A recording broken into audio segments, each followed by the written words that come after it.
आप सभी का एक बार फिर से बहुत बहुत स्वागत है आपके अपने शैक्षणिक यूट्यूब चैनल ऑल सब्जेक्ट्स पर। बेसिक शिक्षा परिषद द्वारा संचालित हिंदी की पुस्तक मंजरी कक्षा 8 जिसका पाठ 5 अपराजिता।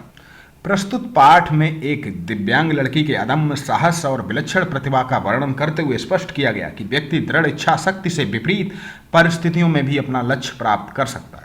कभी कभी अचानक ही विधाता हमें विलक्षण व्यक्तित्व से मिला देता है जिसे देख स्वयं अपने जीवन की रिक्तता बहुत छोटी लगने लगती है। हमें तब लगता है कि भले ही उस अंतर्यामी ने हमें जीवन में कभी अकस्मात अकारण ही दंडित कर दिया हो, किंतु हमारे किसी अंग को हमसे विच्छिन्न कर हमें उससे वंचित तो नहीं किया। फिर भी हम में से कौन ऐसा मानव जो अपनी विपत्ति के कठिन क्षणों में विधाता को दोषी नहीं ठहराता। मैंने अभी पिछले ही महीने एक ऐसी अभिशप्त काया देखी जिसे विधाता ने कठोरतम दंड दिया, किंतु उसे वह नतमस्तक आनंदी मुद्रा में झेल रही है, विधाता को कोस कर नहीं। उसकी कोठी का अहाता एकदम हमारे बंगले के अहाते से जुड़ा था। अपनी शानदार कोठी में उसे पहली बार कार से उतरते देखा तो आश्चर्य से देखते ही रह गई। कार का द्वार खुला, एक प्रौढ़ा ने उतरकर पिछली सीट से एक व्हीलचेयर निकालकर सामने रख दी और भीतर चली गई। दूसरे ही क्षण धीरे धीरे बिना किसी सहारे के कार से एक युवती ने अपने निर्जीव निचले धड़ को बड़ी दक्षता से नीचे उतारा, फिर बैसाखियों से ही व्हीलचेयर तक पहुंच उसमें बैठ गई और बड़ी तटस्थता से उसे स्वयं चलाती कोठी के भीतर चली गई। मैं फिर नियत समय पर उसका ये विचित्र आवागमन देखती और आश्चर्यचकित रह जाती, ठीक जैसे कोई मशीन बटन खटखटाती अपना काम किए चली जा रही हो। धीरे धीरे मेरा उससे परिचय हुआ। कहानी सुनी तो दंग रह गई। नियत के प्रत्येक कठोर आघात को अति अमानवीय धैर्य एवं साहस से झेलती हुए बित्ते भर की लड़की मुझे किसी देवांगना से कम नहीं लगी।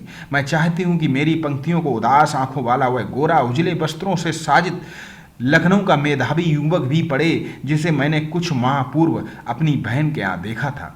वह आईएएस की परीक्षा देने इलाहाबाद गया। लौटते समय किसी स्टेशन पर चाय लेने उतरा कि गाड़ी चल पड़ी। चलती ट्रेन में हाथ के कुल्हड़ सहित चढ़ने के प्रयास में गिर गया और पहिए के नीचे हाथ पड़ गया। प्राण तो बच गए पर बायां हाथ चला गया। वह विछिन्न भुजा के साथ साथ मानसिक संतुलन भी खो बैठा। पहले दुख भुलाने के लिए नशे की गोलियां खाने लगा और अब नूर मंजिल की शरण गई है। केवल एक हाथ खोकर ही उसने हथियार डाल दिए। इधर चंद्रा जिसका निचला धड़ है निष्प्राण मांसपिंड मात्र सदा उत्फुल्ल है, चेहरे पर विषाद यानी कि दुख की एक रेखा भी नहीं, बुद्धिदीप्त आंखों में अदम्य साहस, प्रतिपल प्रतिक्षण भरपूर उत्कट जिजीविषा और फिर कैसी कैसी महत्वाकांक्षाएं। मैडम, आप लखनऊ जाते ही क्या मुझे ड्रग रिसर्च यूनिट यानी कि मुझे ड्रग रिसर्च इंस्टीट्यूट से पूछ कर ये बताएंगी कि क्या वहाँ आने पर मेरे विषय माइक्रोबायोलॉजी से संबंधित कुछ सामग्री मिल सकेगी। मैडम, आप कह रही थी कि आपके दामाद हवाई के ईस्ट वेस्ट सेंटर में हैं, क्या आप उन्हें मेरा बायोडाटा भेजकर पूछ सकेंगी कि मुझे वहाँ की कोई फेलोशिप मिल सकती है। यहाँ कभी सामान्य सी हड्डी टूटने पर या पैर में मोच आ जाने पर ही प्राण ऐसे कंठगत हो जाते हैं जैसे विपत्ति का आकाश ही सिर पर फूट पड़ा हो। और इधर ये लड़की की पूरा निचला धड़ शून्य है, फिर भी बोटी फड़क रही है। ऊंची नौकरी की एक ही नीरस करवट में उसकी निरंतर प्रतिभा डूबती जा रही है। आजकल वह आईआईटी मद्रास में काम कर रही है जो चेन्नई में है। जन्म से 18वें महीने ही जिसकी गर्दन से नीचे का पूरा शरीर पोलियो ने निर्जीव कर दिया हो, उसने किस अद्भुत साहस से नियत को अंगूठा दिखा अपनी थीसिस पर डॉक्टरेट ली होगी। मैडम, मैं चाहती हूँ कि कोई मुझे सामान्य सा सहारा भी ना दे। आप तो देखती हैं मेरी माँ को मेरी कार चलानी पड़ती है। मैंने इसी से एक ऐसी कार का नक्शा बना कर दिया है जिसे मैं अपने पैरों के निर्जीव अस्तित्व को भी सजीव बना दूंगी। ये देखिए, मैंने अपनी प्रयोगशाला में अपना संचालन कैसा सुगम बना लिया है। मैं अपना सारा काम स्वयं निपटा लेती हूँ। उसने मुझे तस्वीरें दिखाई। समस्त सामग्री उसके हाथों की पहुंच तक ऐसी धरी थी कि निचला धड़ा ऊपर उठाए बिना ही वह मनचाही सामग्री मेज से उतार सकती थी। किंतु उसकी आज की इस पटुता के पीछे एक सुधीर कठिन अभ्यास की यातनाप्रद भूमिका। स्वयं डॉक्टर चंद्रा के प्रोफेसर के शब्दों में, हमने आज तक 2 व्यक्तियों द्वारा सम्मिलित रूप से नोबेल पुरस्कार के विषय में सुना था। किंतु आज हम शायद पहली बार इस पीएचडी के विषय में कह सकते हैं। देखा जाए तो ये डॉक्टरेट भी संयुक्त रूप से मिलनी चाहिए। डॉक्टर चंद्रा और उनकी अद्भुत सासी जननी श्रीमती टी सुब्रमण्यम, जो उनकी मां को 25 वर्ष तक इस सहिष्णु महिला ने पुत्री के साथ साथ कैसी कठिन साधना की और इस साधना का सुखद अंत हुआ 1976 में, जब चंद्रा को डॉक्टरेट मिली माइक्रोबायोलॉजी में। दिव्यांग स्त्री पुरुषों में इस विषय में डॉक्टरेट पाने वाली डॉक्टर चंद्रा प्रथम भारतीय हैं। जब इसे सामान्य ज्वर के चौथे दिन पक्षाघात हुआ तो गर्दन के नीचे इसका सर्वांग अचल हो गया। भयभीत होकर हमने इसे बड़े से बड़े डॉक्टर को दिखाया। सबने एक स्वर में कहा कि आप व्यर्थ पैसा बर्बाद मत कीजिए, आपकी पुत्री जीवन भर केवल गर्दन ही हिला पाएगी, संसार की कोई भी शक्ति इसे रोग मुक्त नहीं कर सकती। सहसा श्रीमती सुब्रमण्यम का कंठ अवरुद्ध हो गया। फिर भी वे धीमे स्वर में मुझे बताने लगी कि मेरे गर्भ में तब इसका भाई आ गया था।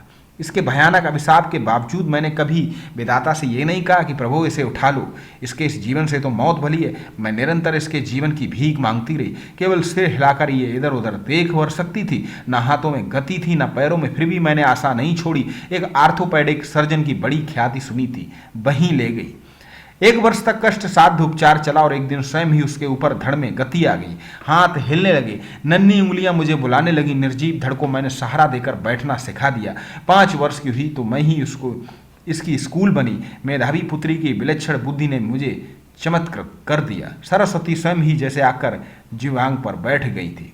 बंगलौर के प्रसिद्ध माउंट कार्मेल में उसे प्रवेश दिलाने में मुझे कॉन्वेंट द्वारा लगभग धरना ही देना पड़ा। नहीं, मिसेज सुब्रमण्यम मदर ने कहा, हमें आपसे पूरी सहानुभूति है, पर आप ही सोचिए आपकी पुत्री की व्हीलचेयर कौन पूरे क्लास में घुमाता फिरेगा। आप चिंता ना करें मदर, मैं हमेशा उसके साथ रहूंगी। और फिर पूरी कक्षाओं में दिव्यांग पुत्री की कुर्सी की परिक्रमा मैं स्वयं कराती। वे पीरियड दर पीरियड उसके पीछे खड़ी रहती। प्रत्येक परीक्षा में सर्वोच्च स्थान प्राप्त कर चंद्रा ने स्वर्ण पदक जीते। बीएससी किया, प्राणी शास्त्र में एमएससी में प्रथम स्थान प्राप्त किया और बंगलौर के प्रख्यात इंस्टीट्यूट ऑफ साइंस में अपने लिए स्पेशल सीट अर्जित की। अपनी निष्ठा, धैर्य एवं साहस से 5 वर्ष तक प्रोफेसर सेठना के निर्देशन में शोध कार्य किया। इसी बीच माता पिता ने पेंसिल्वानिया से व्हीलचेयर मंगवा दी, जिसे डॉक्टर चंद्रा स्वयं चलाती हुई पूरी प्रयोगशाला में बड़ी सुगमता से घूम सकती थी। लेदर जैकेट से कठिन चिरे बख्तर में किसी उस हसमुख लड़की को देख मुझे युद्ध क्षेत्र में डटे राणा सांगा का ही स्मरण हो आता। छत बिछत शरीर में असंख्य घाव, आभामंडित भव्य मुद्रा। मैडम आप तो लिखती हैं, मेरी ये कविताएं देखिए, कुछ दम है क्या इनमें। मैंने जब ये कविताएं देखी तो आंखें भर आईं। जो उदासी उसके चेहरे पर कभी नहीं आने पाई, वह अनजाने ही उसकी कविता में छलक आई थी। फिर उसने अपनी कढ़ाई बुनाई के सुंदर नमूने दिखाए।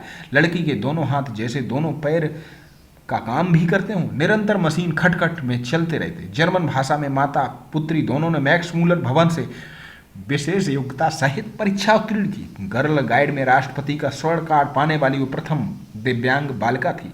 यही नहीं, भारतीय एवं पाश्चात्य संगीत दोनों में उसकी सामान्य रुचि है।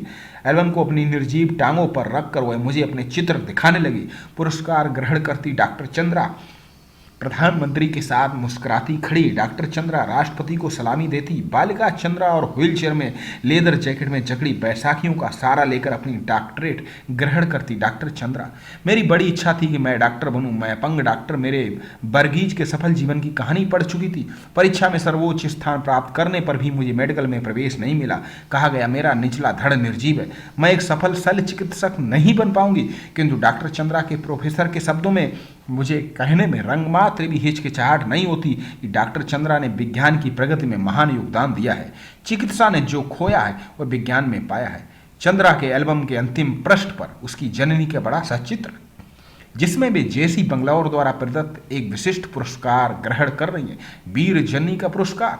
बहुत बड़ी बड़ी उदास आंखें, जिनमें माँ की व्यथा भी है और पुत्री की भी। अपने सारे सुख त्याग कर नित्य छाया बनी पुत्री की पहिया लगी कुर्सी के पीछे चक्र सी घूमती जननी। नाक के दोनों ओर हीरे के 2 जगमगाती लौंगों, अधरों पर विजय का उल्लास, जूड़े में पुष्प बेड़ी। मेरे कानों में उस अद्भुत साहसी जननी शारदा सुब्रमण्यम के शब्द अभी भी जैसे गूंज रहे हैं। ईश्वर सब द्वार एक साथ बंद नहीं करता, यदि एक द्वार बंद करता है तो दूसरा द्वार खोल भी देता। गौरा पंत, शिवानी। तो पाठ आपने पढ़ा सुना, बहुत ही संदेशप्रद शिक्षाप्रद। आप वीडियो को पॉज कर इस सब को पढ़ सकते हैं। ये इसके शब्दार्थ हैं। उसके बाद ये सभी शब्दार्थ आप ठीक से पढ़ेंगे। साथ ही ये इसके प्रश्न और अभ्यास वीडियो को पॉज कर आप सारा लिखेंगे और पाठ को दोबारा सुनकर इनके प्रश्नों का उत्तर लिखने का प्रयास करेंगे। अपने शिक्षक से जांच भी कराएंगे, कहानी से कौन से कथन सही है। तो चलिए फिर मिलते हैं किसी अगले पाठ, अगली कविता, अगले वीडियो कंटेंट के साथ। तब तक के लिए आप सभी को नमस्कार।